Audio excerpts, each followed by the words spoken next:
So when we look at our patron for our conference today, the message that they've asked me to theme my homily after today is mastering the spiritual ascent.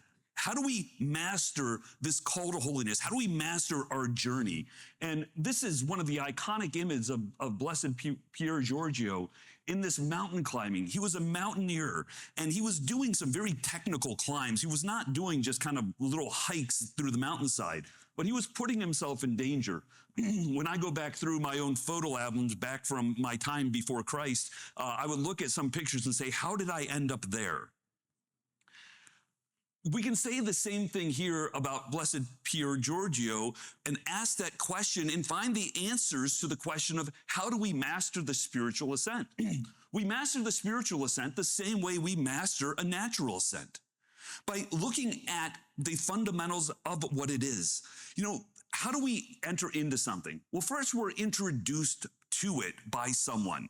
I always jokingly say, you know, the hardest part when I did keto for those 2 years that I did keto, the hardest part of doing keto was working it into every conversation. And anyone who does CrossFit has the same problem, right? Cold, you know, So, all right, so if this is the way why does someone who do CrossFit or keto or cold plunging, right? Some of these things, they are finding amazing, phenomenal, life-changing benefits instantly in a short period of time. So if we're that zealous, that big of evangelists on the natural level, how much greater should we be about it in the supernatural level?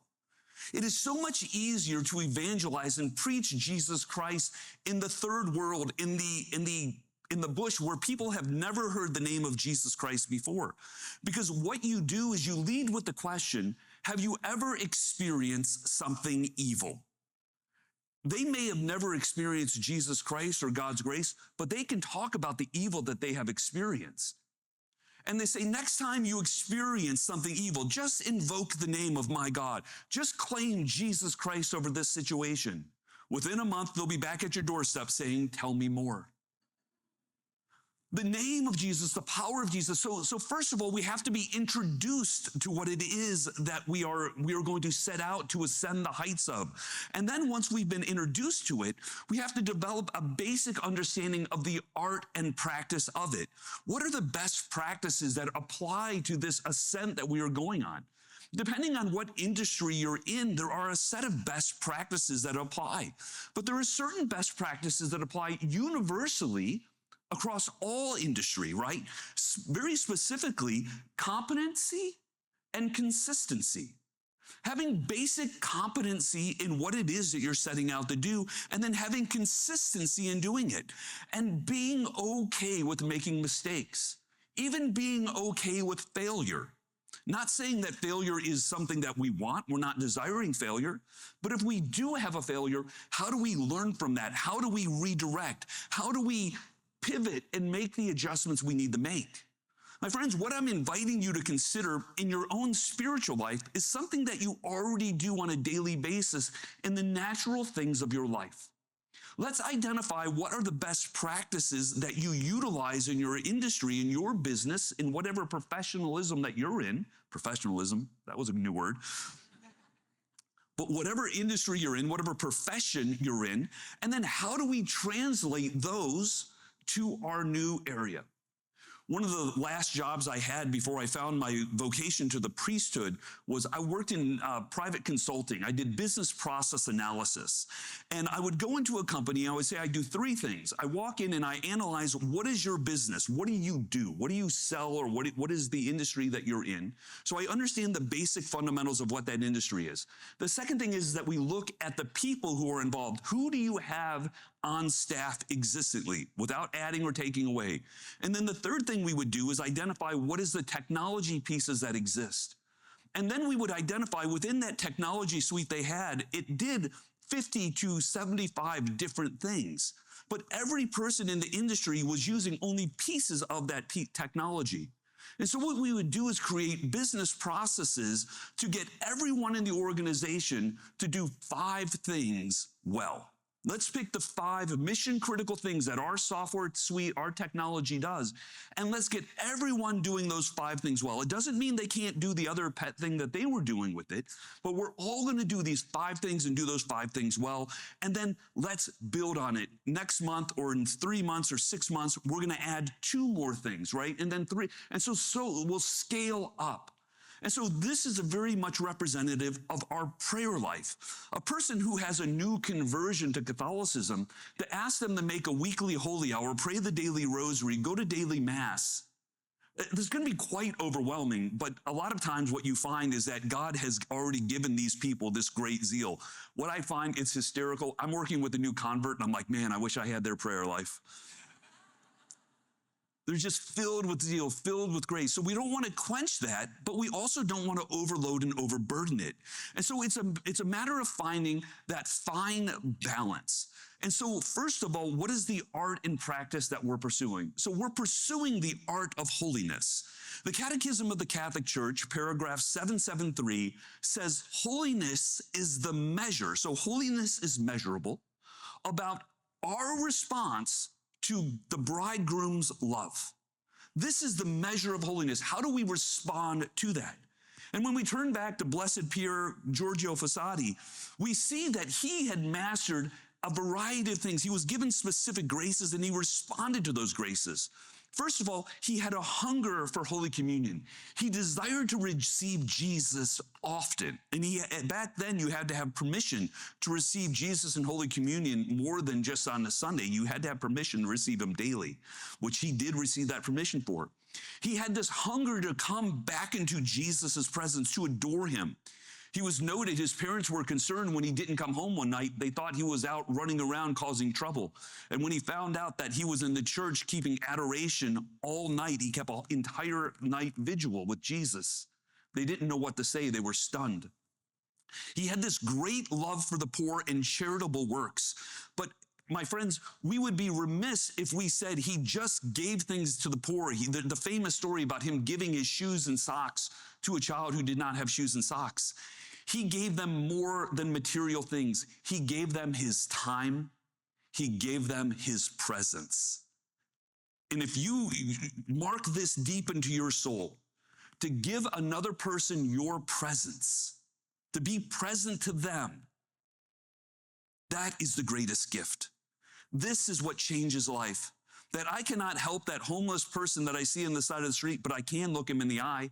I can shake his hand, or I can offer him a prayer. But to be present to that other person is the greatest gift we can give another. I mean, think about it. The greatest gift God has given us is his presence, body, blood, soul, and divinity in the Eucharist.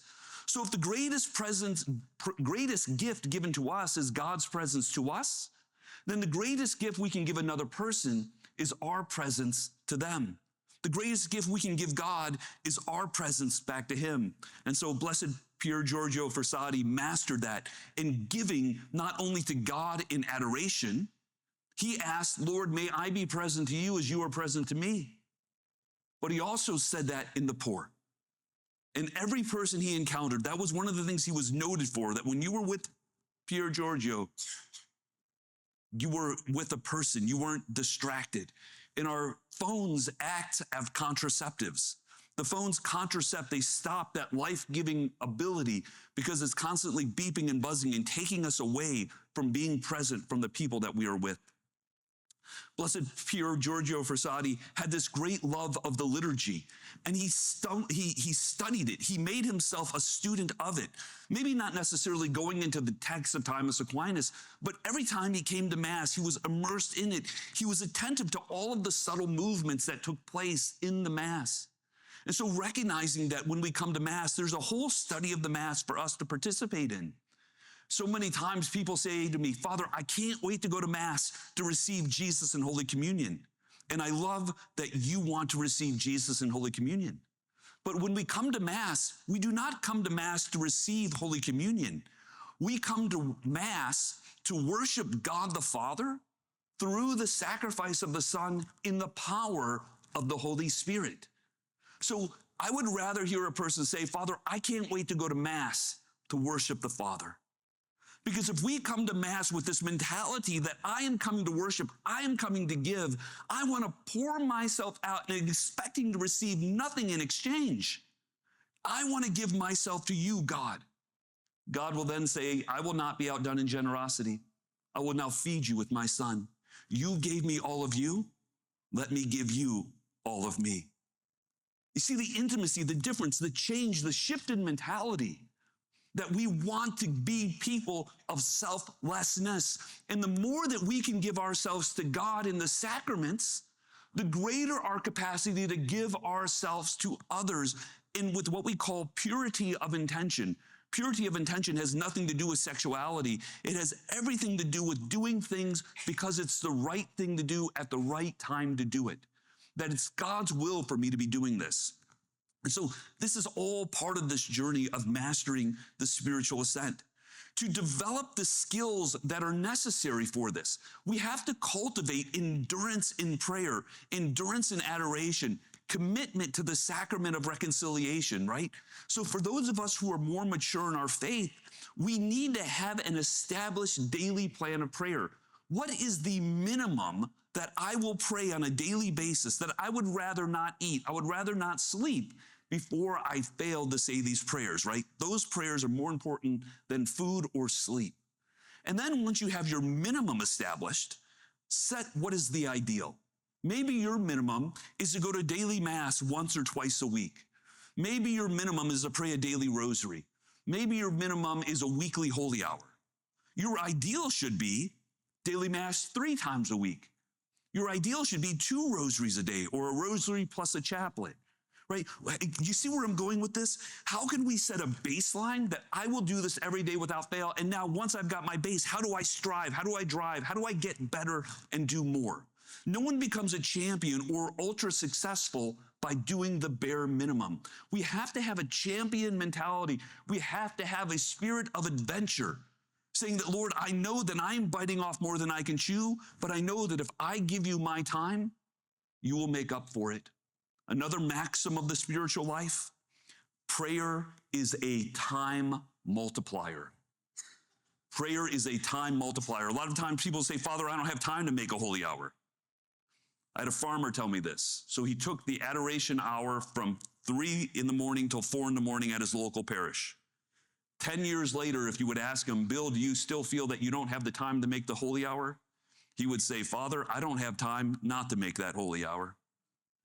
So if we give God our best, he will then give us his best. Again, part of Blessed Pier Giorgio Frassati's, one of his great maxims is to the heights, right? To the heights. We want to go to the heights. But so many times people miss the deeper meaning of what he was talking about with that. When in some of the writings about Blessed Pier Giorgio Frassati, when he says to the heights, he is referencing the part of the Mass, lift up your hearts. And you will say, when I say lift up your hearts, you will say, we lift them up to the Lord. Did you? When you said that, did you do what you just said?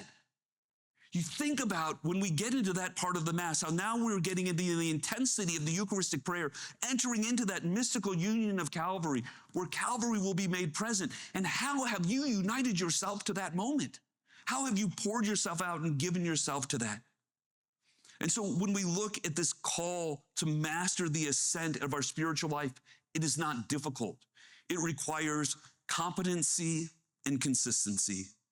To take small practices and master them, to do them in the midst of adversity.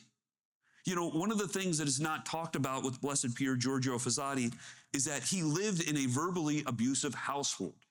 I would argue that the household that he grew up in, with the screaming and yelling that his mother engaged in, would put some of these Gen Zs in therapy for the rest of their life. I mean, we got a snowflake generation out there. But recognize that he grew up in the midst of abuse, like bad stuff. What's your struggle? Each one of you has your own burden. Each one of you has your own cross. Maybe you grew up in an abusive family. Maybe you grew up with divorced and remarried and things. Maybe you underwent actual abuse yourself. Use that. Use that. Don't let that be an excuse. Find an excuse to win. We have all the excuses why we can't do something. Find an excuse to be successful in these things because God wants it more for you than we want it for ourselves. And so let us receive our Lord today. Let us prioritize the things of the spiritual life over the natural life. This is what Blessed Pier Giorgio would tell you, is that there's a supremacy, a proper ordering. And when we put first things first, all things come into order. And so when we allow God to be God, it will help us discern our day. It will help us to hear our voice. He will lower the mountains and raise the valleys to make the path smooth before us in our journey, not only in our spiritual life, but also our professional and family life. Putting the sacraments first. Today we enter into Divine Mercy Weekend this evening at 4 p.m. Our Lord has made a promise for those who have gone to confession and receive Holy Communion on Divine Mercy Sunday. For those who do those two things, this is not a plenary indulgence. This is a unique spiritual grace. A plenary indulgence requires 4 practices, and you can transfer it. You can give it to someone else. This unique grace for those who have gone to confession and receive Holy Communion will receive the total renewal of your baptismal graces. All temporal punishment due to sin and personal sin is annihilated. It is as if you were just baptized at the moment of reception of Holy Communion. And so let us make it the greatest point of our lives to interiorize these promises, these mysteries of faith, that we may live these things heroically, holy, and well.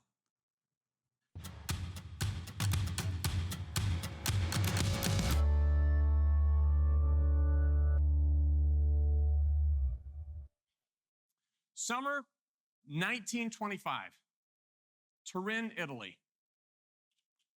In one of the most expensive houses owned by one of the wealthiest families in Turin, in an upper bedroom lay a young man paralyzed from the neck down. Only a week earlier, he had been vibrant and active. He was someone who loved to climb mountains, someone who had a lot of friends, had just recently graduated from college and was excited about his future. And now he lay in bed, and the doctors were baffled. They couldn't figure out why. But they weren't completely worried. They thought he would recover. The family wasn't completely worried because they had hoped he would recover. And in fact, they were distracted because just the day before, the young man's grandmother had passed away in that house.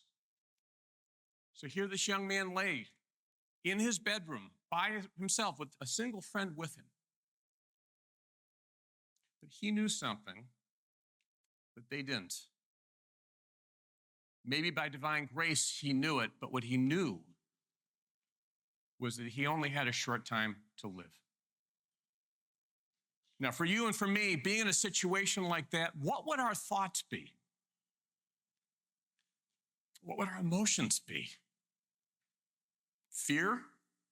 Anger? Bitterness? What would we feel?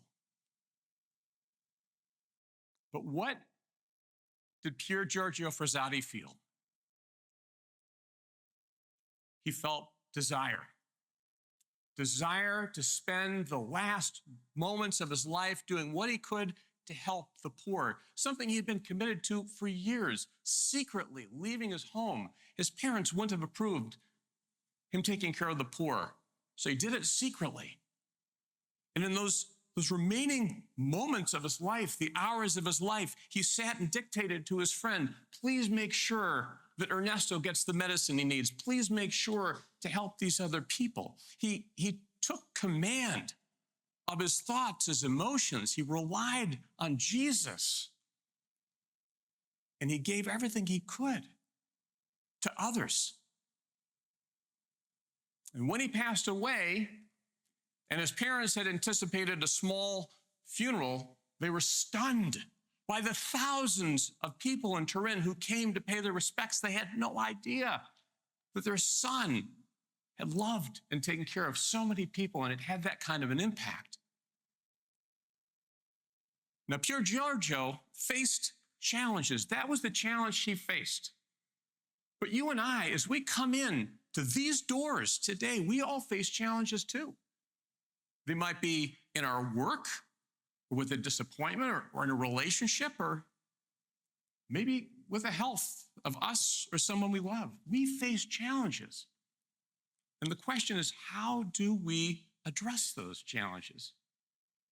Pier Giorgio said that the higher we grow, the better we shall hear the voice of Christ. And isn't that true for us too? As we face our challenges in life and we rely on God, we can grow. But what are some things that we can do to do that successfully?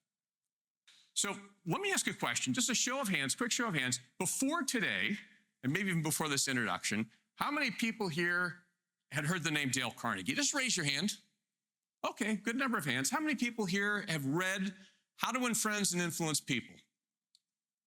Okay, that's a good number. This is a best-selling book for 89 consecutive years. Anyone here take a Dale Carnegie course?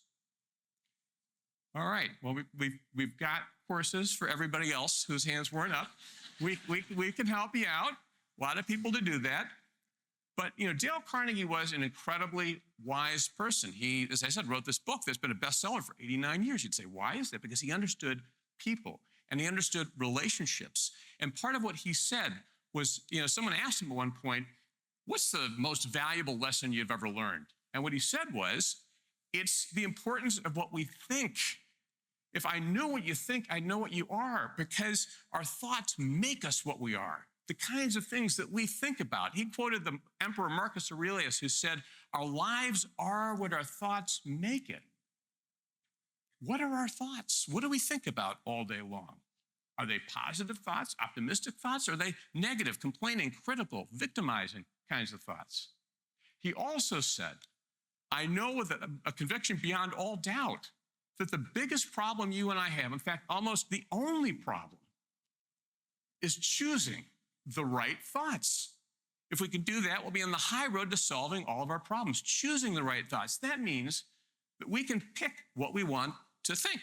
We don't have to have the negative thoughts, the thoughts that bring us down. We don't have to be in a situation. Pier Giorgio could have said, woe is me. I've had pity parties over a lot less than Pier Giorgio did. I mean, what he faced, right? We all can feel sorry for ourselves. We don't have to. We can choose the right thoughts. The first question, though, is how often do we pay attention to our thoughts? How often do we think? How often do we think about what we think? Let me ask you, when you wake up in the morning, what's the first thing that you do? Just think about it.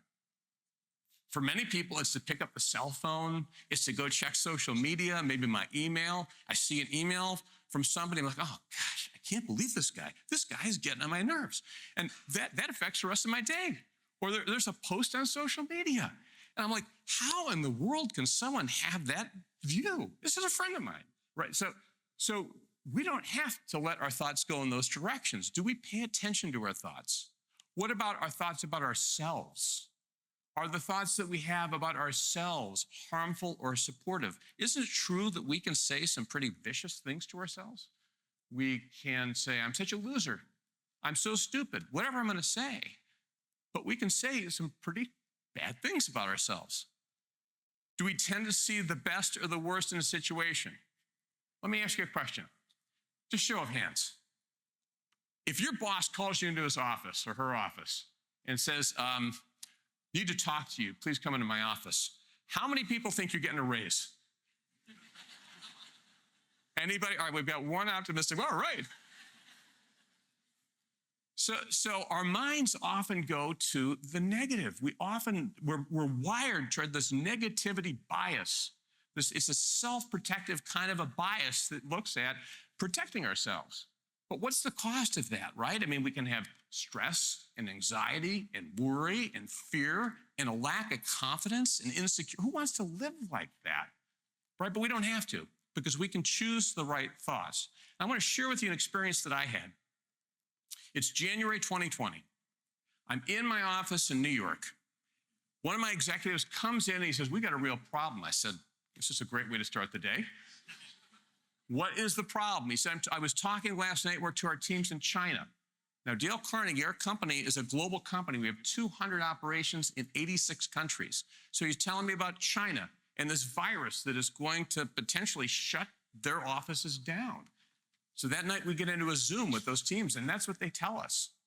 Now, at that time, Dale Carnegie, we deliver courses on interpersonal skills and communication, leadership, those kinds of things. But if we were having a course in January 2020, it was in person, in a room like this one, or probably a smaller one. But I watched as China shut down, and then Asia shut down, and all of our offices had no revenue, no work. Then Europe, and then we all know what happened in the United States in March of 2020. And so by March of 2020, I am finding myself waking up at 3 o'clock in the morning every day, every night. And my thoughts are going to the worst possible places. What if this 107-year-old company goes out of business under my leadership, under my watch? What about all our people all over the world? What's going to happen to them? What about our customers? And this one night, two things happened. One is I picked up Dale Carnegie's book, How to Stop Worrying and Start Living. I started flipping through the pages looking for inspiration. Because if ever I needed a book like that, that was the time. And I found that quote, the one that I just put up there about our mental attitude. And I felt like Dale Carnegie was saying to me, Joe, grabbing by the shoulders, the problem is not COVID. The problem is your thinking. And I started to think to myself, where are the opportunities? How can we transform our business? And in fact, that's what we did as a company, as a global company. We took programs that are highly interactive and personal. We put them online, and we got customer scores that were as high as they were in person. And thank God, our business came out of COVID stronger than ever. So that night was something that was critically important to me, but it was a mindset shift about where is the opportunity, right? If there's a crisis, there has to be an opportunity. Where is it? But the other thing I want to share with you, though, and I'm excited to share with this audience because I can't share this with every audience, is the role that my faith had in this process. My wife had gone to church, and I think someday someone left a prayer card in the pew, and this is the prayer card. I think I've got it here. It's called the Surrender Novena. Anyone here ever heard or seen the Surrender Novena? Okay, so I picked up this card, and I'm looking at it. Day one, why do you confuse yourself by worrying? Leave the care of your affairs to me, and everything will be peaceful. I say to you in truth that every act of true, blind, complete surrender to me produces the effect that you desire and resolves all difficult situations. Now, the priest who wrote this down is Father Rotullo, who is someone that Padre Pio thought was a saint. That's a pretty good endorsement. Had private revelations where Jesus told him these things, and he wrote these things down. And I'm thinking to myself, this is Jesus talking to him. It's Jesus talking to me. Jesus saying, Joe, why are you worried? I've been so good to you your whole life. Trust me. But this is the one that really got me. This was painful. This was really painful. You're sleepless. I was sleepless. In fact, you want to judge everything. You want to direct everything. You want to see to everything. And you surrender to human strength. Like, don't do that. Trust me. So this prayer is part of that mindset shift that we can all have. Who do we trust? Do we trust in God's goodness in our lives to help us, to take care of us? I will tell you that after this presentation, my gift to you is I've purchased cards for everyone here. So they are going to pass these out as soon as we're done. And actually, one of the greatest testimonials I've ever had, I spoke at a men's conference, and a friend of mine forwarded me an email. This is the guy who put on the men's conference. And he said, you know that guy who passed out the Surrender Novena cards? This card was so important to me. And I'm like, I'm happy just to be the guy who passed it out, you know?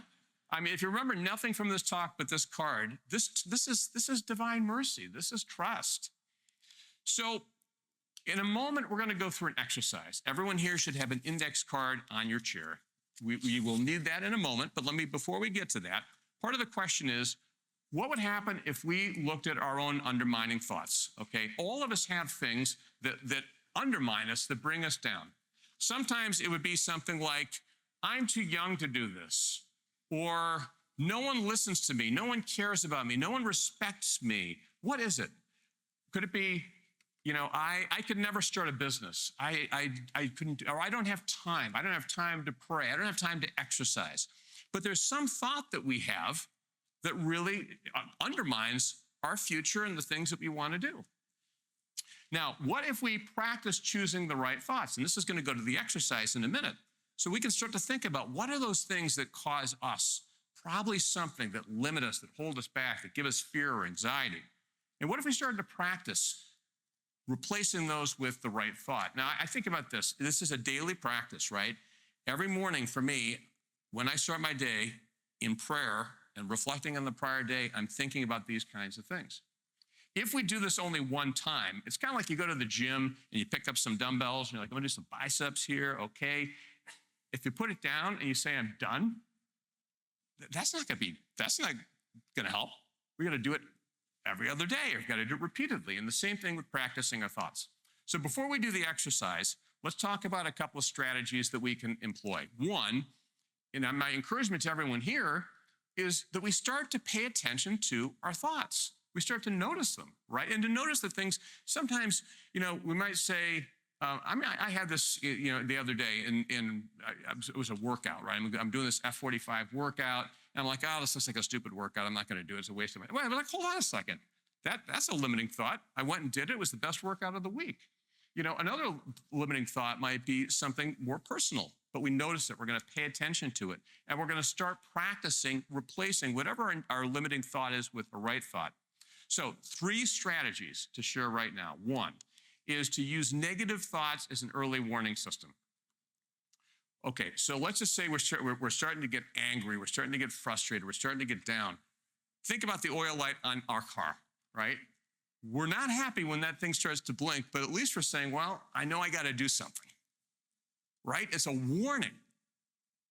By the way, has anyone here ever ignored that warning light long enough? A couple people? Yeah, I have too. My very first car was a 1982 Ford Mustang. I'm dating myself. And I thought, wow, this can't be that important. A new engine later. The engine had to that's what happens when you don't change your oil. So just a point of warning. But when we have the negative thoughts, that's the warning that we want to start to reverse them. We can reframe our thoughts. If and because, okay, I might say something like, I could never do this. Wait a second.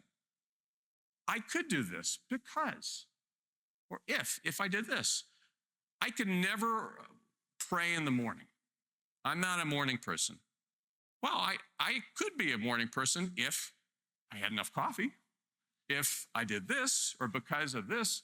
I was in Sweden. I gave this talk in Sweden. And after this talk, this woman came up to me and she was almost in tears. She was talking about how I want to go to the next level of my career, but I just don't feel like I am worthy enough. And I said, well, tell me about a couple things that you've done that you're proud of. And she said, well, I gave a talk to 10,000 people twice. I'm like, wow, that's pretty cool. And she's like, I went to one of the best colleges in all of Sweden. That's pretty cool. So if you could do those things, why couldn't you do this? Sometimes we have to remind ourselves of the things about us that are good. We've got to reinforce those. The last thing are affirmations. And affirmations have been around for a long time. Affirmations are the opposite of the limiting thoughts. Affirmations are the positive things that we're going to say to reshape our minds, and these things absolutely work. Now, these need to be sincere and honest. We can't just say like, I'm great at this. If there's no basis to it, maybe I could be great at this. But there are some affirmations for Catholics, I think, that can really be helpful as we think about the challenges in our lives. Something that we're facing that's a challenge. There's 2 that I put together. I say this. Anytime there's something that's truly adverse, I say, I can do all things through him who strengthens me. I can't do that. I can't lead this company.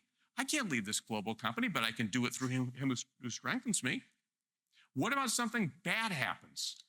All things that happen are either by God's will or his permission. He may not want some bad things to happen, but they are allowed to happen. But we know that all things work for the good of those who love God. So if we believe these things, these kinds of affirmations, they can help us work through negative thinking. So if there's one thing I would hope that we would all take away from this, it is first of all, to start to pay attention to the things that we're thinking, the things that limit us, whatever they are. Again, it's not to think like, I had this conversation with my mother yesterday. She's like, well, you can't tell people they can do anything. I said, well, I'm not saying that you can do anything, but like there are reasonable things that we can do. I mean, I can't lift an airplane, but what are the things that hold us back that we know we can overcome? Things that we tell ourselves, again, like I'm so stupid, I'm not good enough, I can't do this. These things that cause us insecurity and lack of confidence and stress and worry. Why do we allow ourselves to do that? So if there's one thing you take away, and only one thing you take away other than the surrender novena, it would be, let's start thinking about our thoughts and how we set ourselves up for success. You with me? Does that make sense? Oh, I mean, that doesn't. Are you with me? All right, thank you. This is a young Catholic professor. I'm expecting energy here. All right, so let's talk about relationships, right? Because, our happiness, our relationships, the quality of our work, my success in my career, I can only get to a certain level if I can't get along with people, right? I see this all the time. Someone says, I'm talented, I'm smart, but I just don't know how to interact with people. So how do we develop good relationships? And what are the things that undermine our relationships? This is like a $10 question. Anyone who can answer this question? Well, I'm not really going to give you $10, but it's a $10. But anyone know what Dale Carnegie's first principle is? Principle number 1. Don't criticize, condemn, and complain. Who here likes to be around critical, complaining, condemning people? Anybody? I mean, and God forbid that we're that person. But part of what Dale Carnegie said was, instead of condemning people, let's try to understand them. It's a lot more profitable and intriguing than criticism, and it breeds sympathy, tolerance, and kindness. And you think about our role as Catholic Christians. We're called to love others, right? We're called to try to see the good in other people. And it's in this world that is so polarized, it's so very hard. And at the same time, we do need to deliver feedback. I mean, we're all professionals. We're all in work. I'm accountable to a board of directors. If I'm not getting results, I may not be here. So I have to hold people accountable. But there's a way to deliver criticism that I want to talk about. And we would say it's delivering feedback. And the difference between criticism and feedback, okay? Criticism focuses on what's wrong. Why can't you be on time for once? You're always late. I'm sick and tired of you being late. We could say that. Or we could focus on how to improve. We could say, what is your name? Christy, I'm sorry to pull you out here. Christy, I know you've worked very hard, and I've noticed you've been late lately. Is everything okay? You might say, well, as a matter of fact, I'm having a hard time with this or this or this. Oh, well, what if we change that? Maybe someone's got a child issue or a logistical issue, but let's assume positive intent before we pounce on someone. Criticism implies a shortcoming, personal shortcoming. Now, I know there's not a single person in this room who's going to say you are ignorant and uneducated to anybody. But do we ever say anything like this to other people? Do we ever say things that maybe we regret? We make it personal? Feedback focuses on behavior, not personality. I will tell you, I was in Japan. I was on a stage just like this one. There were 4 chairs, 4 CEOs. I was over here, there's a CEO over here. And the CEO in the end said, I had an employee who, earlier in my career, I was a manager, and another manager said, you take this employee is worthless. He's never going to do any good. He shouldn't even be here. Japanese culture is that it's very difficult to fire people, so they just passed him over. The CEO was talking about, he said, I saw something in this man. I didn't just want to believe that he couldn't do anything for us. So on a hunch, I went to his apartment and I knocked on the door one day. It's a Saturday morning because it's very unusual for Japan that someone would do this, or any place. And I said to the young man, I said, I see you have a lot of talent. And unfortunately, we're having a lot of challenges. And as he looked in the young man's apartment, he could see it was a mess. And the young man said, look, I have struggled. I didn't have a lot of support from my parents, and I really want to do better. So the manager said, if I work with you, would you want to work with me to improve? And so the manager taught him about how to be organized and how to be punctual and all these different kinds of things. And the manager said, he became truly a valued employee. It wasn't that he didn't want to, he didn't know how to. But that manager took the time to think about this as another person and how could he help. Now, that's exceptional. But what about us in our roles in terms of how we interact with people? Do we give people a chance? Criticism devalues the other person. I just don't think you can do this. I remember, this is like 30 years ago. I'm a young lawyer and I made a mistake. It wasn't a huge mistake, but it was a mistake. And the partner called me into his office and he's like, I can't believe you do this. And why we need more supervision of the associate attorneys. And I remember this 30 years later. What if he had said, look, Joe, I know you made a mistake here. Tell me, what happened? Help me understand what happened. Well, here's what happened. He might say something like, as a young lawyer, I made mistakes too. I'm sure we're going to get through this. There's a difference between encouraging and supporting someone versus just beating them up. And particularly as Catholic Christians, isn't that our responsibility to lift people up? Isn't that leadership? Isn't leadership bringing out the best in other people? So why wouldn't we try to do this in our interactions, not just with people at work? How about people in our homes? How about our family members or our friends? Can we develop that virtue of patience, right? So that we're trying to see the goodness and to take the time to help them. So that's one example. But I think about relationships. Number one, we're being gracious with feedback. What did our Lord say? Treat other people as we would want to be treated, right? So maybe give feedback as we would want to receive that feedback. What about taking the time to practice the challenging discussions? The CEO of a global company, there are a lot of tough conversations I have to have with people. And there's nothing I'm saying today that we shouldn't have those conversations. It is that we can say anything if we say it in the right way. How about appreciating people and giving honest and sincere appreciation when it's warranted? And not just, hey, thank you for working on this project, but hey, I know you've been working very hard. You've done a great job in this. I can see the analysis in this report is really outstanding. I want to thank you. Giving honest and sincere appreciation. So we're going to go in a moment into our second exercise. My life changed after I took a Dale Carnegie course. As a young lawyer, I was prickly and difficult and edgy, and I realized I lacked empathy. But when we give honest, sincere appreciation, when we smile, when we are a good listener, we really can engage people effectively. I just want to mention this one, smile. It's the shortest principle, smile. And actually, one other principle we've got in the backside is pray, which is another Dale Carnegie principle for stress and worry. But smile. Do we as Catholic Christians exude the joy of Jesus in our lives? Are we giving people something to follow? Are we friendly with people?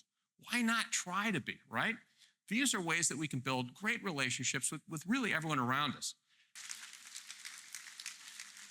By the way, I did this workshop in North Carolina, and a man raised his hand and he said, his wife, he said, we were having some real struggles. He said, I really want to try harder to listen to my wife. She says I don't listen to her, but I'm afraid that she's going to think it's a gimmick. And I said, but why is it important for you to listen to your wife? He said, I love my wife, and I'm really concerned, and I want her to know that she's the most important person in my life, and I'm going to honor her by listening to her. And I said, what if you said that to her? What if you told her that? We can do that. We can tell people in our lives what they mean to us. We can give them honest and sincere appreciation. We can tell them why, right? And whether it's our brother or a spouse or someone at work. So the last part of this is taking command of our future. And, part of this is about thinking about what do we want to accomplish this year? And, actually, it's got me thinking about something else, which is, when I became the CEO of Dale Carnegie, we moved our family from the Detroit, Michigan area to New York, to Long Island. And, a lot of people from Long Island. Anyone here from Long Island? All right. Woo, Long Island. All right.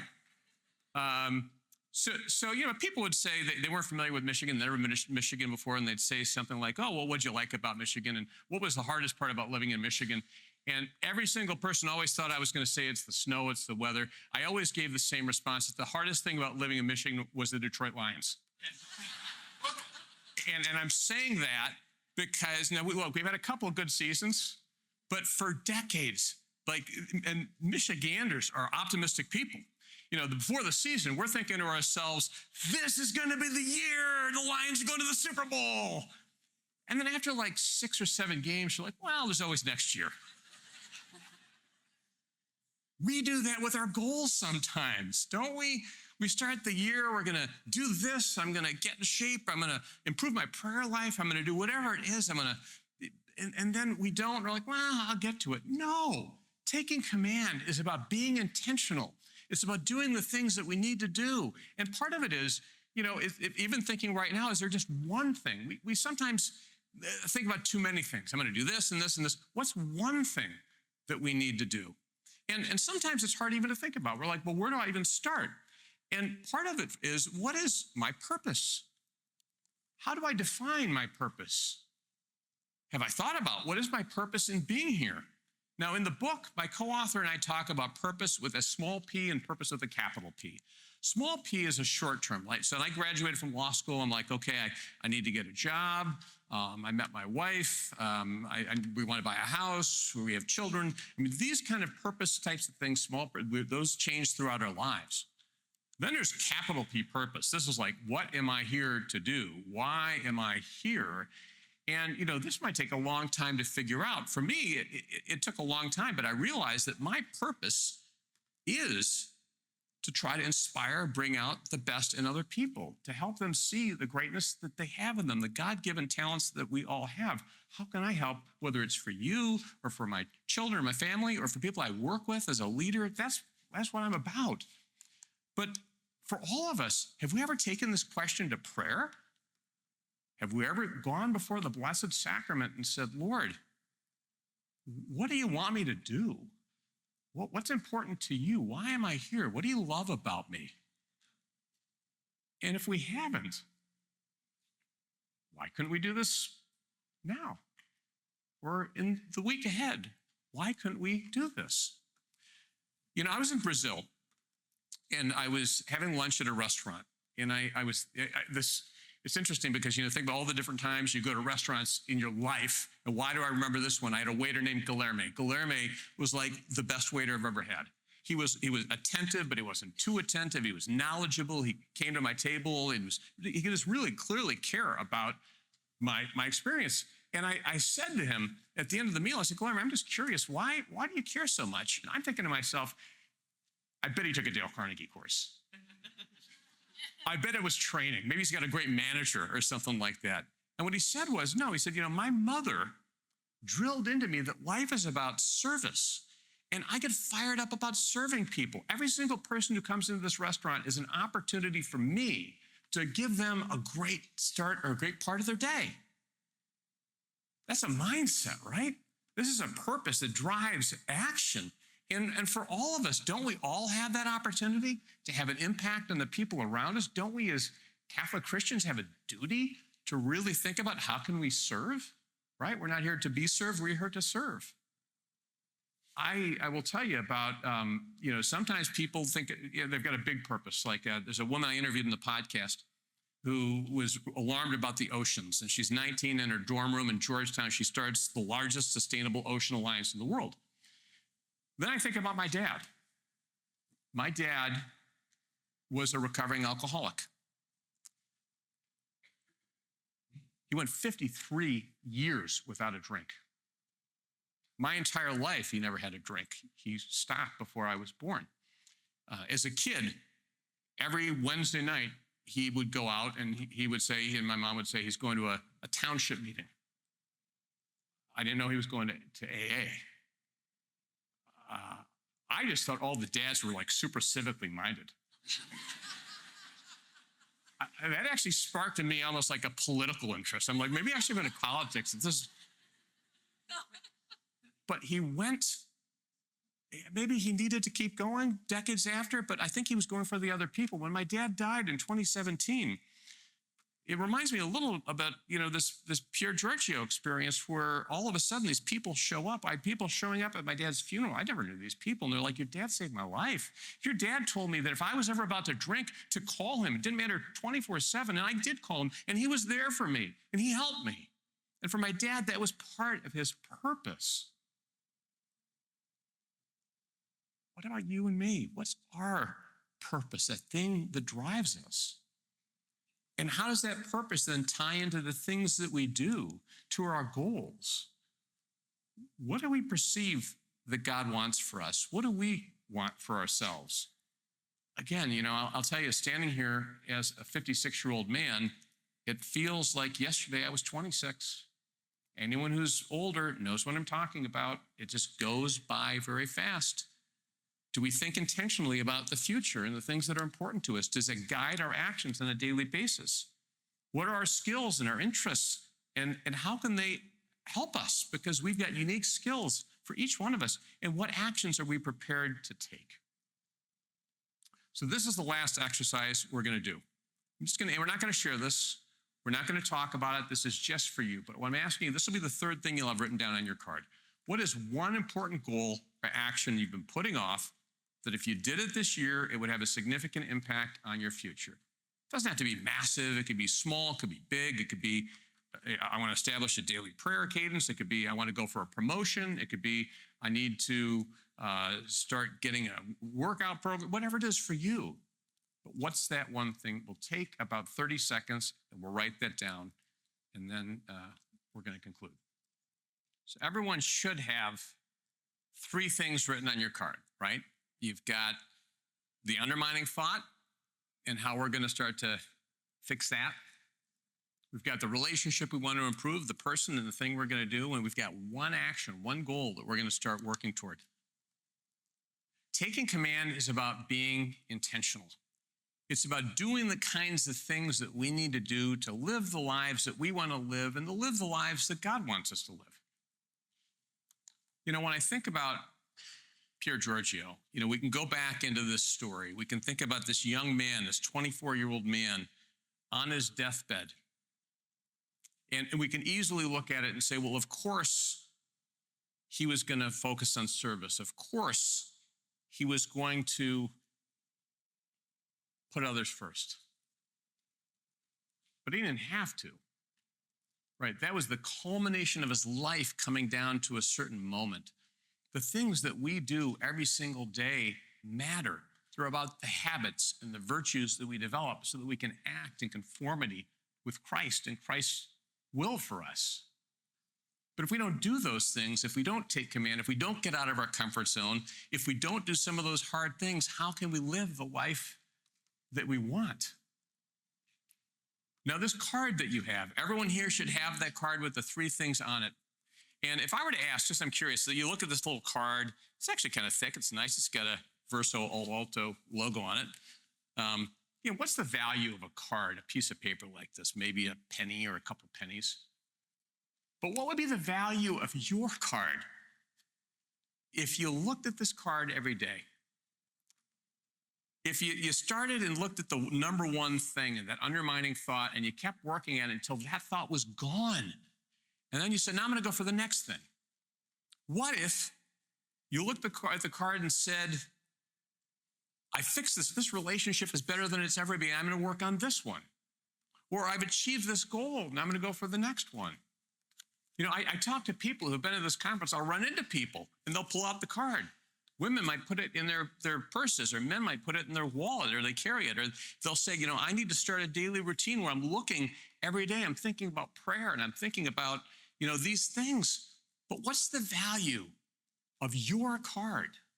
If you and I, if we do these things, what's the value of one relationship that's restored, or one thing that we can do that eliminates some of the stress we have and lets us sleep better? So if we think about Blessed Pier Giorgio, we think about taking command. If we walk out these doors after all that we've seen and experienced and talked about together, I mean, man, that's on us. We're not going to do that, are we? Today is our day to take command. This is our time. This is our moment. Today, this conference is the time that we are intentional and that we do the things that the Lord wants us to do and that we want to do for ourselves. Let's do those things. Let's take command. Thank you very much.